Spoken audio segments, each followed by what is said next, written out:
Bismillahirrahmanirrahim. Assalamualaikum warahmatullahi wabarakatuh. Syukur alhamdulillah kita bisa berjumpa lagi di channel ini. Sholawat dan salam selalu dan tetap tercurahkan kepada junjungan kita Nabi besar Muhammad sallallahu alaihi wasallam. Allahumma sholli ala sayyidina Muhammad wa ala ali sayyidina Muhammad. Harapan dan doa saya semoga saudaraku semuanya selalu diberikan kesehatan, dilapangkan rezekinya, diampuni dosa-dosanya, dan dipanjangkan umurnya. Amin ya rabbal alamin. Sahabat beriman yang dirahmati Allah, menanam pohon menjadi aktivitas yang cukup menyenangkan, bahkan menjadi hobi bagi sebagian orang. Namun tahukah kalian, jika menanam pohon di kuburan bisa meringankan azab kubur? Lantas seperti apakah cara dan penjelasannya? Menanam pohon atau tanaman adalah bentuk sedekah. Memelihara pohon dan tanaman saat ini mungkin dianggap sebagai hobi biasa. Namun siapa sangka jika aktivitas ini adalah sangat dianjurkan oleh Rasulullah Shallallahu Alaihi Wasallam. Hal ini sebagaimana dijelaskan dalam sebuah hadis. Tidaklah seorang muslim menanam pohon atau menanam tumbuhan, kemudian burung, manusia dan hewan, ternak, makanan, buah-buahan dari pohon yang dia tanam, kecuali hal tersebut terhitung sedekah baginya. Hadis riwayat Bukhari.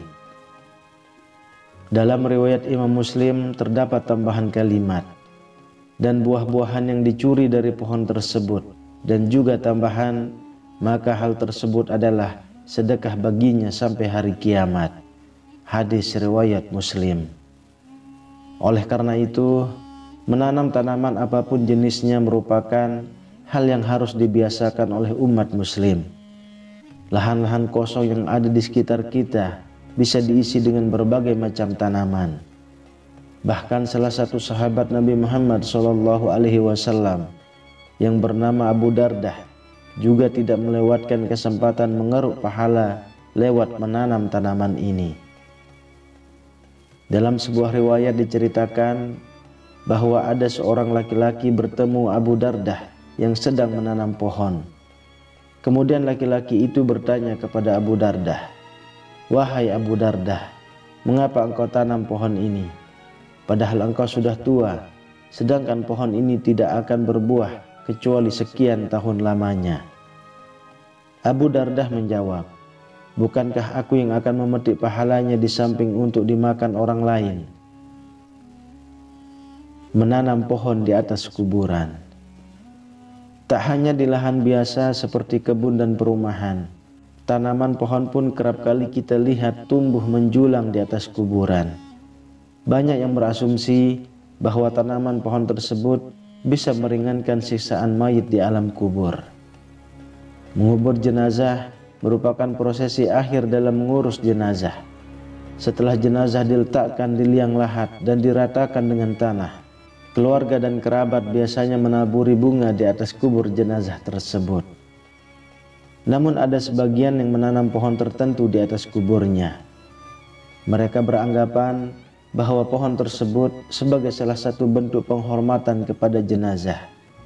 Para ulama memiliki pandangan berbeda tentang menanam pohon di atas kuburan, serta kaitannya dengan pengurangan dosa seseorang. Jika pohon tersebut termasuk pohon kecil, sehingga tidak akan merusak kuburan dan akarnya tidak sampai kepada jenazah, maka hal ini hukumnya makruh.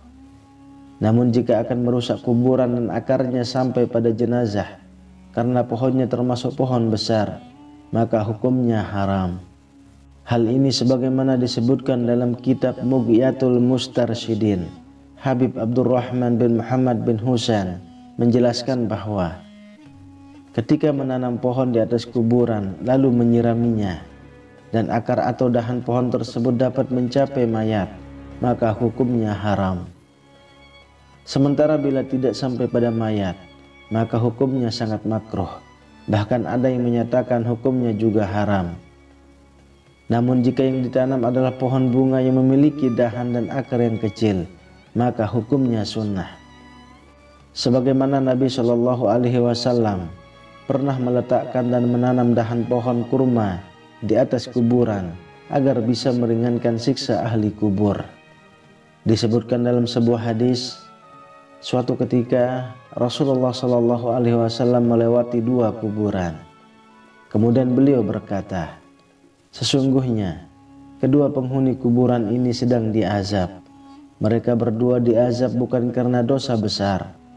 Adapun salah satunya dahulu tidak menutup diri ketika kencing. Adapun yang lainnya dahulu sering berjalan sambil menyebar fitnah. Kemudian beliau langsung mengambil pelepah kurma yang masih basah dan dibelah menjadi dua. Lalu masing-masing ditanam di kedua kuburan tersebut.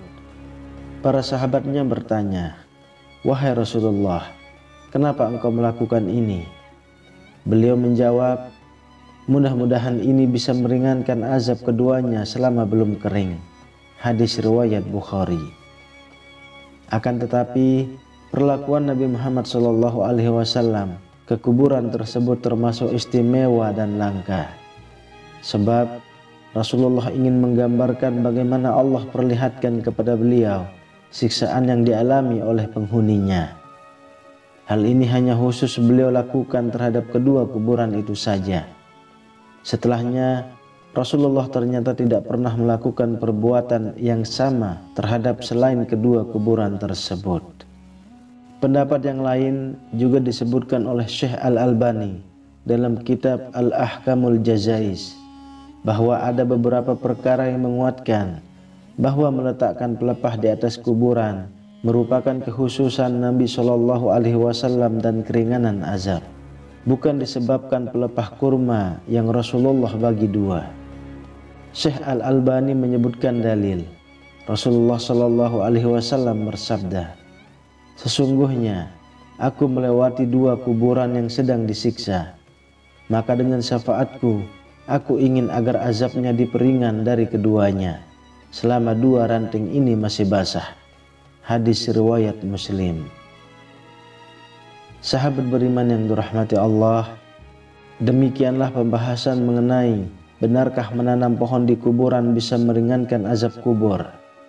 Semoga pembahasan ini dapat menambah keimanan dan ketakwaan kita kepada Allah Subhanahu wa Ta'ala. Amin ya Rabbal Alamin. Wallahu a'lam bishawab. Demikian yang bisa saya bagikan. Semoga bermanfaat untuk kita semua. Assalamualaikum warahmatullahi wabarakatuh.